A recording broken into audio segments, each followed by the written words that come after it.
Hi everyone, it's Joe here from Lawn Solutions Australia, and today I'm pretty lucky to be joined by an old friend of mine, an old friend of ours, and someone we actually haven't seen in a while, have we? No. Nigel Ruck. So welcome, Nigel. Thanks, Joe. Yeah, great to see you, mate. Back here at the what was originally for me the Sir Walter Yep. offices, and now the Lawn Solution Mm-hmm. offices, and it's been a few years, but I've got some very fond memories Absolutely. of being Yeah. here at the offices. Done a lot of good things there, so a lot of TVCs and webisodes. Yep. Yeah, with Sir Walter. Yeah, great stuff. It's good to have you back. It's good to see you got the old green ute going around too. I love Yeah, that the thing. green ute. Well, Yeah. I mean, I've had the green ute. It's 20 years now, and it's the SS Commodore, Yeah. and they went, like most vehicles, they went down in value, but now they're going up in value. You're making money. So I finally got something right. Took a while. Took a while. Yeah. So everyone will be familiar with you, obviously, from the TV screens over the last 15, 20 years. 20 years. 20 years. Yeah, 20 years. yeah. Before we dive into a bit of that, do you want to sort of give everyone a bit of an overview about where you come from and how you got started in the landscape industry? Sure. Well, I grew up in Birmingham, and I was, didn't like the weather.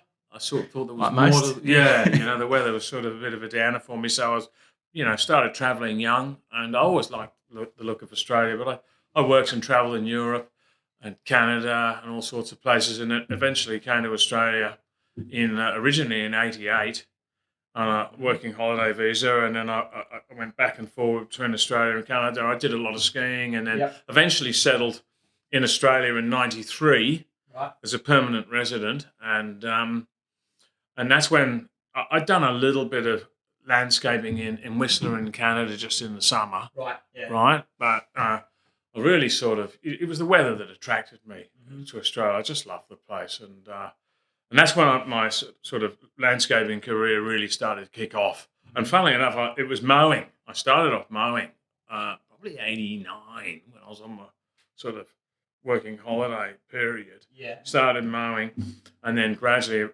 got into landscaping. But it's funny, I was mowing lawns for this guy who was had contracts for councils, and then all of a sudden, we roll on and everything's come full circle. Yeah. Right, so I started off on a push mower. Now I'm on a ride-on. Yeah, that's right. So, it was an obvious progression mowing into landscaping, and I just love being outside. Yeah. I love it. I love working, with my hands and creating things, and with landscaping. There's just so much job satisfaction. Yeah. Even turning a lawn, making a lawn look beautiful, it's just a fabulously rewarding process. It's a good feeling. Oh, it's lovely. Yeah. So I guess this all started from a love of obviously our weather and being outside. It morphed into a lawn mowing career, then a landscaping career, and then to take it a step further, it got into a bit of a TV career. So before we get into the actual shows, you're a charismatic kind of guy. Is that sort of what got you over the line initially, other than your good looks, of course? Well, yeah. I mean, I've been working on the colour. It's nice. The grey. Luckily, it's in fashion at the moment, the grey hair. But I was never looking to be in TV or get in the media. I was sort of, I love my landscaping. I went to ride TAFE and studied, and I started my business. I thought, well, this is the path for me. And then I had a friend who was a producer on Burke's Backyard, and they were coming up with this new show, Backyard Blitz, and screen testing people. And he said, "Listen, mate, do you want to have a go at it?" And I was really scared. It was like, "Oh, do you think will I be able to handle this?" And anyway, cut a long story short, I did a couple of screen tests, sort of started to feel, yeah, I reckon I can do this. And then the next thing you know, we're making a pilot. I met Scotty and Jamie and Jody, and we're making a pilot. And then all of a sudden, in no time, I guess we were lucky with the time, we were the number one show in the country. It's a massive show. Yeah, it was a big show. And really lucky to be involved in it. We had, I think it was a 7-year run, 6 Logies. It was just crazy, really. And that came from no TV experience at all? No. That was just thrown straight into it? Yeah, pretty much. I mean, I was learning as I went, like we all do, But the only real camera work I'd done was like little home videos when I was travelling in India. Yeah, right. Right. So nothing like the number one show on TV? No, nothing like that. Yeah. But that was a great ride, and then I did a bit of Burke's Backyard during that period, and then after that, I've juggled around with a few different shows. Currently doing the Garden Gurus. Yes. Yeah. Yep. So, And how's that differ to back in the day of being, not saying anything wrong with the Garden Gurus, but Backyard Blitz was the number one show on TV. It wasn't. Is there a big difference, or you find yourself, it doesn't matter to you now, you're perfectly comfortable with it, or? yeah, I mean, it's totally different types of shows, and it's very much a different time. Yeah. You know, I mean, that's Backyard Blitz. We did the pilot 22 years ago, right? So a lot has changed in the world in that time, and to be honest with you, I'm just really glad to still be involved. Yeah, I love presenting. I love working on the Gurus. I get to travel around a bit. You meet different people. Always learning. Yeah. Right. I mean, there are new plants coming out, new products coming out. You got to research and learn more. You meet new people.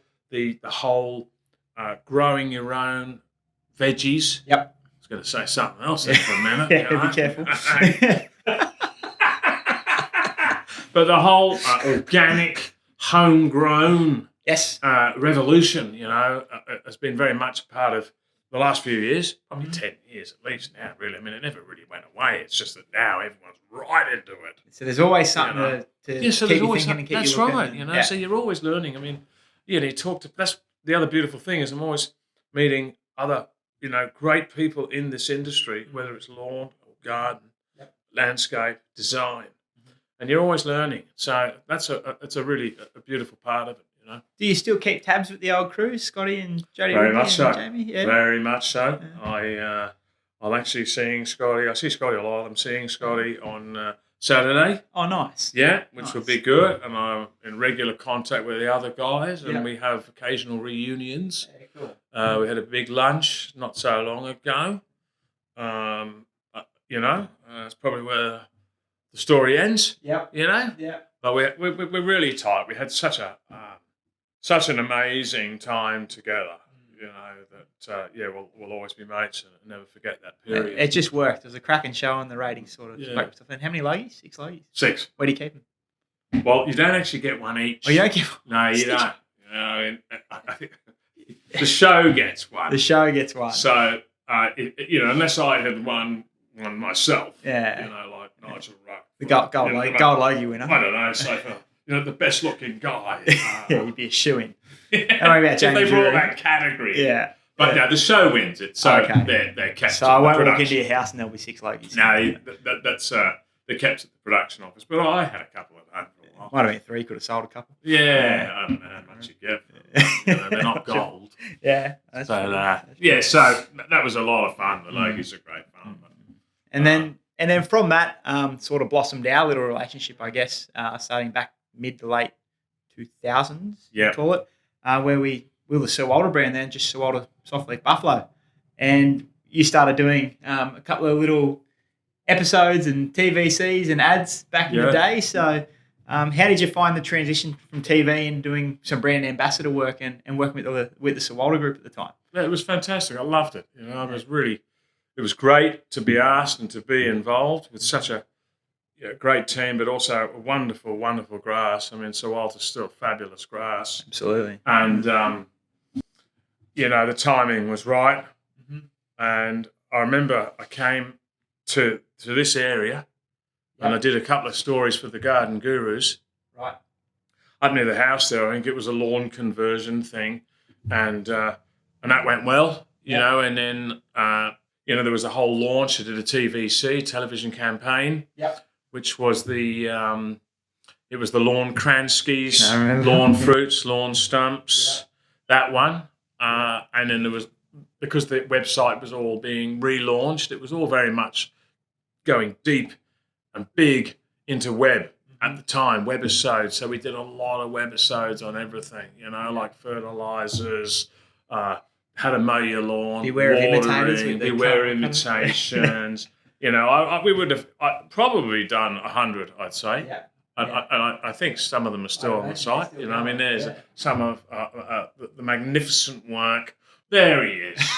You can see the fashion's changed quite a bit. the pants. The pairs have got shorter. Yeah, that's right. Yeah. So, but that was a lot of fun, and then we did the second television campaign I was involved in with the big things. Mm-hmm. Yes. So we went around the country, did the big koala, there was the big pineapple, the big buffalo, big prawn. We did. Prawn get a run? I think we might have got the prawn. Yeah. Did the big cold trout. Yeah. So that was a lot of fun. I mean, we started in Victoria, then we flew up to to Cairns. Yeah. The big Captain Cook. Yeah. The big Wellington Boot and Tully. Yeah. And then we flew down the Sunshine Coast, did a bit there, and it was the same lines, you'd repeat, and then just cut it all up and turn it into magic. So, yeah, a lot of fun. Well, you're a big part of the growth of the brand. They were Sir Walter's real growth years. I think it's still going good now, but it's ticked over 100 million square metres around Australia now, over 700,000 Aussie homes, and you're a massive part of that brand growing. So, you must have been doing something right. Does it work? Well, good product and a good ambassador. Yeah, well, thank you. I mean, it was a great team, and it's a lovely. At the end of the day, it's a fabulous grass. Yeah. And a good lawn just sells itself. Mm-hmm. People see it. It's stood the test of time in all the different conditions, the drought, the flood. Mm-hmm. It still looks fantastic. So that whole thing rolls, and then with some marketing and awareness, bang. You got the great Sir Walter lawn. And we've come full circle now. We're back here all these years later doing an ad for Lawn Solutions, which is Sir Walter DNA certified, Sir Grange, Tiff Tough, and we're doing some work with Tiff Tough today. So I guess you've kind of been a part of the evolution in turf grass. You mentioned before about there's always new plants, there's always new mulches, there's always new products. It's no different in turf. What do you think of the Tiff Tough and the new products you saw today? I love the Tiff Tough.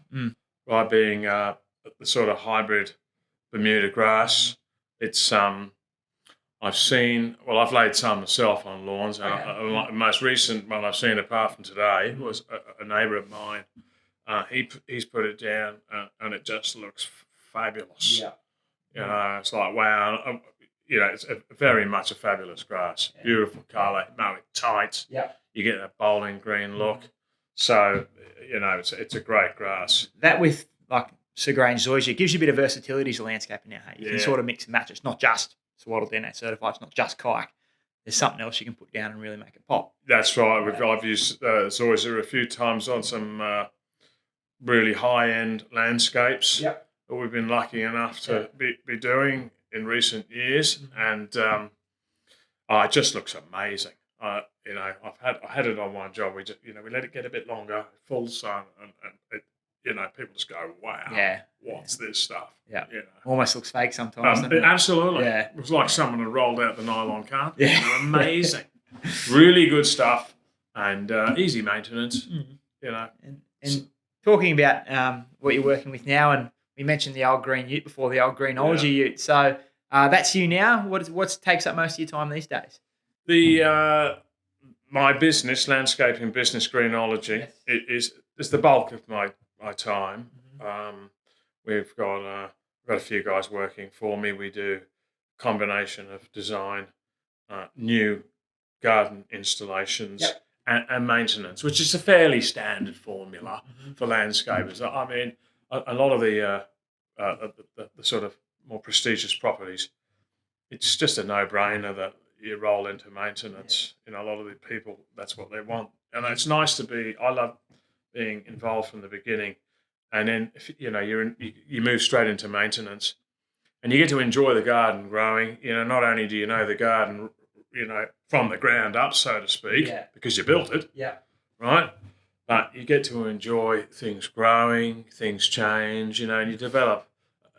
You build a good relationship with the client, which is great. Yeah. And it's good to have a presence in the area. Yeah. One thing leads to another in business. Yeah. Very much so with landscaping and garden maintenance. You got a presence, and hopefully you're doing a nice job and people are happy. Then, at the moment we've got too much work on. Yeah. It's a common problem. Yeah. It's a good problem. It is. It's better than the alternative. At the moment, we're probably, we're pretty much booked out for all of next year. Wow. But with new builds, but there are always little windows where you can slot in a few things, and if we get an extra couple of guys, that's a big if. Yeah. Because everyone's looking for an extra couple of guys here and there. look, I mean, we're just very lucky. We've got some nice clients who've got some good budgets. Mm-hmm. We do some big craning stuff, Mm-hmm. and it's a real joy. I'm at a good stage. That's great. Yeah. Good stage of my career, and then the TV and the media. I do a bit of work with Seasol. Yes. And you guys. Yep. And the Garden Guru. So that's just a nice bit of variation. You got a nice mix there. It is a nice mix. It really is. I'm lucky. Very lucky. And you're still Sydney based?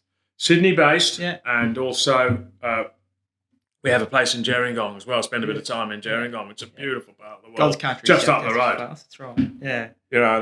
And the soil around this area, Gerringong, Berry, fabulous soil. It's no wonder the grass grows so well. And the cows. Yes. Right, the cows in the area are just that much more healthy looking, and it's got to be the kaikui they're eating. They love it. Good rain. Good they love munching on the kaikui. Don't they ever? Oh, yeah. That's a nice little recap, a nice little story, and it's a cool thing to talk about when we come full circle like this sometimes. And like I said, I haven't seen you for a few years. Yeah, a fair few years now, but it's nice to catch up, and it's good to see you, still doing so well. So good on you, Joe, and likewise for yourself, mate. You do a beautiful job here.